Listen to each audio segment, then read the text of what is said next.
So Chris, day 2 at Asian Side of the Dock. What do you make of this event? Oh, it's been great so far. We have 7, 8 meetings today, so we have high hopes to make a few deals today. And it's the first time that Asian Side of the Dock has been hosted in Bangkok, and so it's perfect timing for us. We Living Films is a production company. We've been here. It's our 20th year as of July, so we just celebrated 20 years. And our base business is feature films. And in the last year, we just started a dedicated division for documentaries because it's really our love. And what's the next step is, well, let's go to a market. Asia Side of the Dock in Bangkok's perfect. So we're meeting a lot of the players in the region. And one of the things that I've noticed is that documentaries have really expanded. The market has expanded worldwide.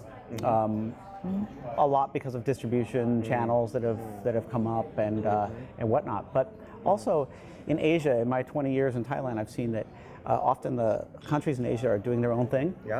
And so what's really nice about a market like this and a conference is that you kind of get this coming together of the different countries. You see what NHK is doing, you see what the other broadcasters are doing in each country, and they're really looking outside of their borders now, which wasn't always true. So that's really great for us as we're sitting here wanting to make content. So what kind of content do you make, Living Films? We actually have 3 divisions. So we make we make feature films, we make television commercials, which is a robust industry, especially in Bangkok, and documentaries. And so we have 5 projects that we're promoting now, and we want to go through the next decade and just make documentaries. We want to constantly be producing content. There's so many stories, and now there's this global audience. And even 10 years ago, I didn't see such an interest for Asian stories in the West. And now we feel like, especially with a market like this, Living Films is in a place to kind of bridge the gap between East and West. So a lot of Eastern based documentaries just didn't really translate visually for the West. Maybe the storytelling style or the way they're approached, and vice versa. So I feel like there's these universal stories. We're pitching 2 different series at this market that will be shot around the world. And so what's exciting about that is that often, even a documentary that would do that in Europe would concentrate on Europe and North America and wouldn't touch Asia. And so to actually link the 2, I think, is a synergy, and I'm seeing more projects like that here at this festival than I've seen before. So you brought 2 projects to sell at this event? I actually brought 5. 5? Can you tell us a bit more about the title or the projects or the synopsis? We have a project that we're really excited about called Extrasensory, which is about spirit channeling. So what's interesting about spirit channeling is a supernatural phenomenon that you find in every country in the world. So, and there's this whole resurgence of people interested in this type of supernatural phenomenon. But if you look at websites and you look at some films that have been made and you look at books, they're all from a Western angle. And the interesting thing in Asia is, as we all know, is that spirits, afterlife, reincarnation, all of these are part of everyday life, actually. Belief in ghosts. And so nice to see a linkage between channelers, for example, in Tibet, and channelers in Ohio. And how interesting to link those together, which has never been done. I don't think there's anything comprehensive that's been done on that subject. So we're looking at a series on that. Another series we're really excited about, very ambitious, but we're really feeling positive about it, is called Earth Warriors. And it's going to take us to all 6 continents, and it's going to find indigenous people who are rising up to save the planet. So, and we've seen what's happened in the Dakota pipeline lately. That's united tribes in that area. This will actually unite tribes worldwide with this documentary. So what are the challenges in making documentaries, Chris? Funding them. Especially funding them. Selling them. Were you able to making them? were you able to find some at this market? I have high hopes for today. We have a lot of interest. So as we know, it's a process.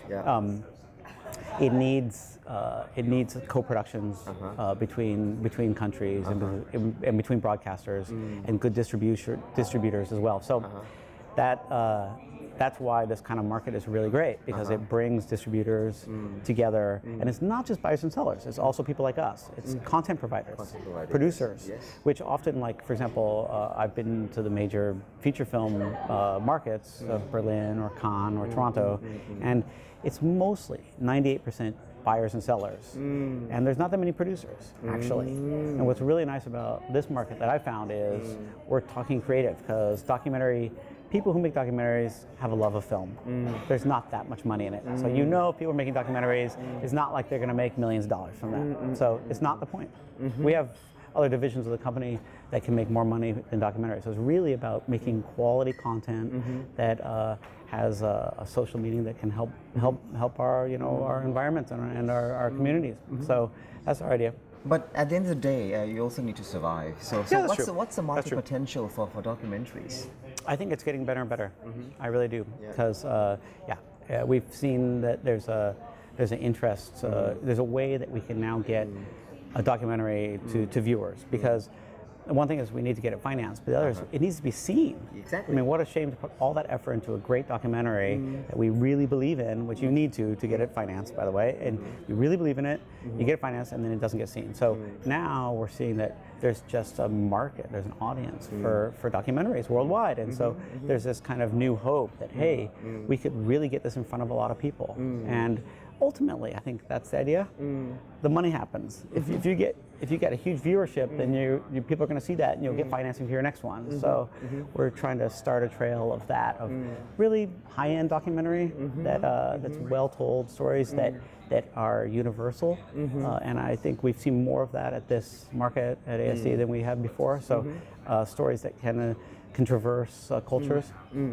Compelling stories or subjects that you mentioned. I mean, how do you make a decision, whether to go as documentaries or as a feature film? Because some of them, could also be made as films. That's true. How do you make a decision? Well, that's hard. If you sit with a good idea, I think some of the best documentary ideas are ideas where you're like, ooh, that could be a feature film too. Exactly. Because now we're talking, okay, good story, good entertainment, but meaning in it. And so actually I think that there's a synergy. They can go together. And often if we have, we know that the financing process for independent feature films is very difficult. It can take years. The last feature film that we co-produced is called Gold. It stars Matthew McConaughey. It took 6 years of work to get it off the ground. It comes out on Christmas Day, so look for that. And in 6 years you can be making a documentary too. And what's nice is that they can actually cross-promote each other. So we have 2 feature films that we're thinking about making documentaries about first, because it's also very good fodder for the eventual director of the feature film. And I think feature films that have a social base, that are rooted in social realism, have a strength. There's a power to that, because they're real stories. And if we take that juice, that power from the documentary, they can cross-promote each other. And one last thing is we're getting really active about interactive technologies. We have at Living Films, we have a dedicated virtual reality room up in Chiang Mai.